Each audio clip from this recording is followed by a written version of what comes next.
Fox with Storytime Digital Media, reporting from the Tinley Park Irish Parade.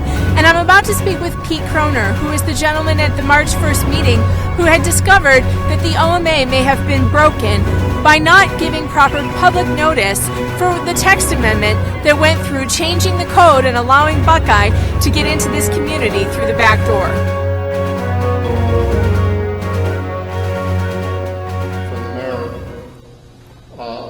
Last meeting we talked about the fact that we do not believe that there was proper public notice given regarding a public hearing for the reading of the text amendment and for action to be taken upon the text amendment in the Planning Commission meeting. Yes, sir.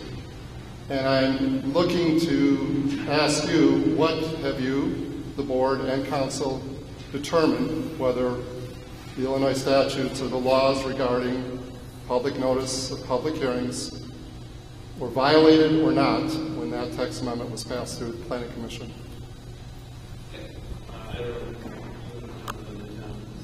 I would comment that we did, at your request, we did look at that issue, and I have provided opinion and advice to the mayor and board, and I've recommended that that opinion remain confidential at this time. It's being into the investigation because of the potential for litigation from the board. Until the board decides what action they want to take with respect to my opinion, which is for them to decide, it should remain confidential. And that's exactly where I was going. I appreciate you, the segue there. Mayor, I'm asking you, what did council say to the board and yourself regarding whether or not the state laws were broken with regard to public notice for that public hearing of the Planning Commission where this text amendment got started off on the wrong foot? I have directed that element be directed to the investigation. I understand that, but what did council say to you? Did he confirm whether or not that he found, or his firm found, that proper public notice was provided to the public regarding a public hearing for that meeting on 9/3 of the Planning Commission? I've handed that over, directed it to the investigator. I'm standing here with Peter Kroner, who was at the board meeting on March 1st and came up with an ingenious idea for stopping Buckeye. Peter, I had some questions for you about the text amendment, OMA, what we think might be an OMA violation. Can you walk me through from the beginning how you discovered that this OMA violation may have occurred? Actually, it was my wife who discovered it. She pulled up the minutes as well as a public hearing notice. All public meetings are required to give public notice in the paper. Village employee Amy Connolly was responsible for putting those notices into the paper. It was her job to write the text of the announcement and give it to the advertising agency, who would then submit it to the Southtown for public notice. Connolly was responsible for making sure that those notices got into the paper in the proper amount of time, not less than 15 days out from a meeting and not more than 30. The notice you are looking at right now was published on 8/2 of 2015 for the 8/20/2015 meeting where the text amendment was supposed to be voted on. In this notice, the text reads that the text amendment will be changed from commercial required to commercial allowed. It was August 6th where the first reading was done, and then the second, where it was supposed to be action in a public hearing, was on 8/20. And what happened when the meeting first started, it was the first item on the agenda. When the meeting first started, staff requested the chairperson of the planning committee to table the text amendment. But during the meeting on 8/20 of 2015, one of the commissioners, Commissioner Mahoney, tabled the text amendment change to the next planning meeting, which was supposed to be held on September 3rd. The problem with this is that if September 3rd was to be the date that the text amendment was going to be voted on again, it would be too soon in order to be legal, as it would not meet that 15-day requirement from 8/20/2015. No one seems to have caught this mistake, and Amy Connolly never submitted another public notice to the newspaper that talked about the text amendment change. The notice that did go into the paper for the 9/3/2015 meeting left out any mention of the text amendment change. Not giving proper notice for a public hearing is against the law.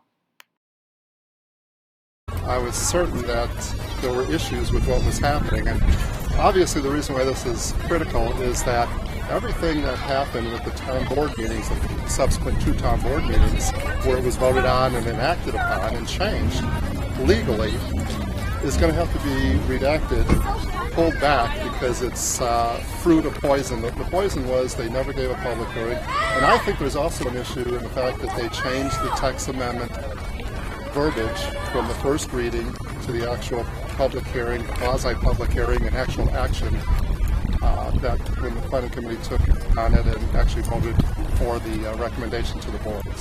This is the second notice that went into the paper for the 9/3 meeting, where the text amendment change was left out completely.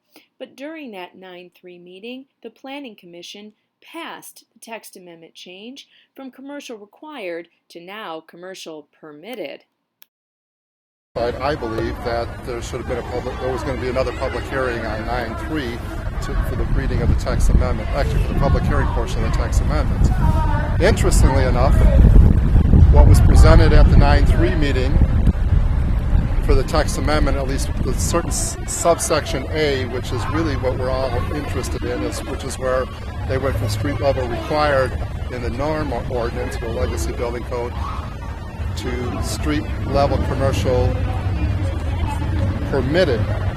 Originally on 8/6 at the first reading of the public committee, it read street level commercial allowed. And they want to change it from required to allowed, that one single word.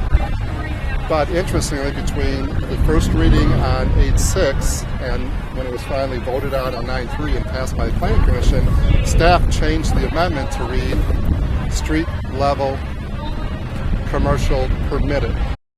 This wording change is a mystery because at no time did any planning commissioners ever discuss changing allowed to permitted.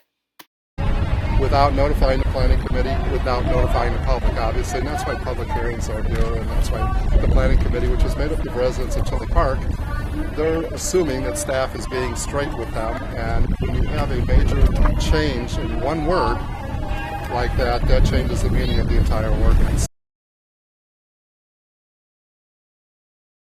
There was a notice, there was a public hearing notice published for the 9/3 meeting, but the text amendment was not included in that public notice. So it's critical. There was a public notice published that staff gave whoever publishes the public hearing the proper information, but they left off the fact that the text amendment's public hearing was going to happen on 9/3. It's important to understand how public notices get put into the paper. Amy Connolly was responsible for writing the text of the notice and getting it to the advertising agency. The advertising agency gets a discounted rate, which saves the village money and time because they do the work for them. Connolly would write the text and send it to the advertising agency, who would then proof it for any spelling mistakes and then submit it to the newspaper. The advertising agency would have no control over what was in the ad. Amy Connolly is responsible for putting in the proper information and getting it to the agency. So the text that Amy Connolly sent to the advertising agency was incorrect, and that's a big deal. That's correct. And that's a big deal. That's a big deal. Yes, it is. Because that means that the public was not informed that the text amendment was going to happen. Correct, because they could have continued to table that motion indefinitely, and someone should have told the public when it was going to come up for an actual vote and public hearing. But the fact is that if something happened prior to the final action being taken that was not correct and it did not follow the state statutes and state laws, everything has to come back and it has to go all over again. It would be void. Yes, it would. Yes, it would. All their actions would be void. Not properly notifying the public is a violation of Illinois' Open Meetings Act, and any action taken at a public meeting when a violation has occurred is void, which means none of it really happened. The zoning code didn't get changed. because it was done illegally. And if that's the case, then Buckeye has no grounds to consider themselves in precise compliance, as they are not, because they do not offer any commercial space in their building. In essence, all fruit of that meeting is fruit of a poison tree, and the Buckeye Community Hope Foundation is going to have to find someplace else to put down its poison roots. I'm Megan Fox reporting for Storytime Digital Media, where we tell your stories.